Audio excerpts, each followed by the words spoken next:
There you go. I wish you could see what James was doing right now. 11-year-old James Leininger looks and acts like most boys his age, but beneath his playful spirit is a very deep soul. And I said, I'm really glad you're my son, and I'm just really fun to have you as my son. And he says, I know, that's why I picked you. When we first met Bruce, Andrea, and James in 2005, his passion for World War II fighter planes was obvious. I can beat the Japanese easy as pie. The fascination began when he was a toddler. The pilot put him on? James seemed intimately familiar with the aircrafts. He started doing these little drawings of airplanes shooting at other airplanes or being shot down. Bombing ships, you see men parachuting. Here's another one where planes are dropping bombs. This is a carrier. The violent drawings were followed by extreme night terrors. He would just be crying. He'd say, airplane crash on fire, little man can't get out. He laid on his back and kicked up at the ceiling, and he goes, Mama, the little man's going like this. And he laid on his back and kicked his feet up. The little man's going, ooh, ooh, ooh, ooh, ooh, ooh, can't get out. And I said, well, who's the little man, baby? And he goes, me. I thought Bruce and I were just going to faint. They questioned, what kind of plane?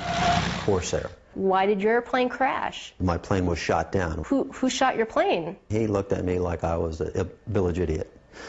He said, The Japanese. Where did he take off from a boat? Do you remember the name of your boat? He said Natoma. And his name? He always said James, but his name is James. Stunned by his son's words, Bruce tracked down veterans of the USS Natoma Bay. I wanted to disprove it. Columbus, Ohio native Leo Pyatt served on the ship. He asked a few questions about, did I know some of the people? Oh, yeah, I remember those people. Yes, there was a Jim Houston, a rather large shell.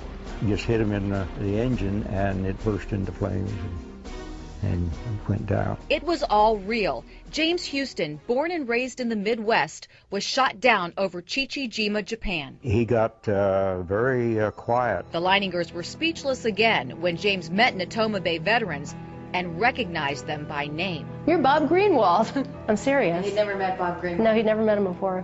They tracked down James Houston's sister, Ann. And he goes, it's not Ann, it's Annie. She wasn't my oldest sister. I had an older sister than that. And I said, you did? Who is that? And he goes, Ruth. I mean Ruth. Eddie is what they called me when I was little. Knowing my name and my sister's name, things that my brother did when he was a kid. It's too amazing to describe. James recalled his favorite childhood possessions, and when we spoke to them via Skype, they shared one specific story involving James Houston's mother. Annie had sent James the picture that her mother had painted of James Houston.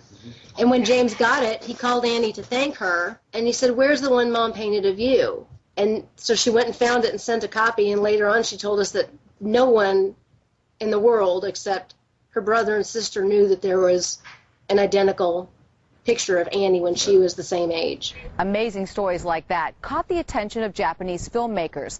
Not long after our story aired, they flew James and his entire family to Chichijima, Japan, and the site of James Houston's plane crash. Took a tour of the island, got up on a ridge overlooking the harbor. James said, this is where the planes flew in the day my plane was shot down. Without any help, James knew exactly where the plane crashed. They held a memorial service and dropped flowers over the wreckage.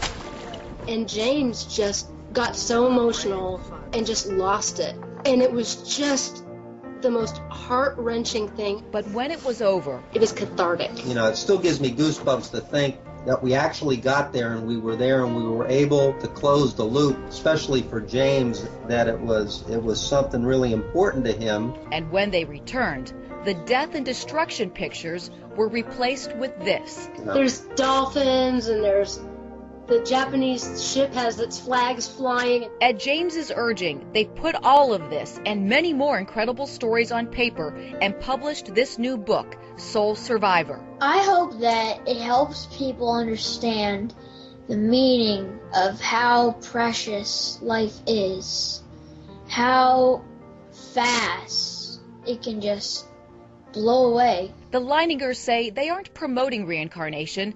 Before James, they didn't believe in it. And I really believe that there's a purpose to this story and that the God that created us wants this story told.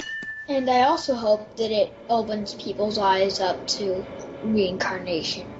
You do? Yeah, I hope it opens people's eyes up to the fact that reincarnation can happen. It is a possibility. It's not a lie. Suzanne Stratford, Fox 8 News.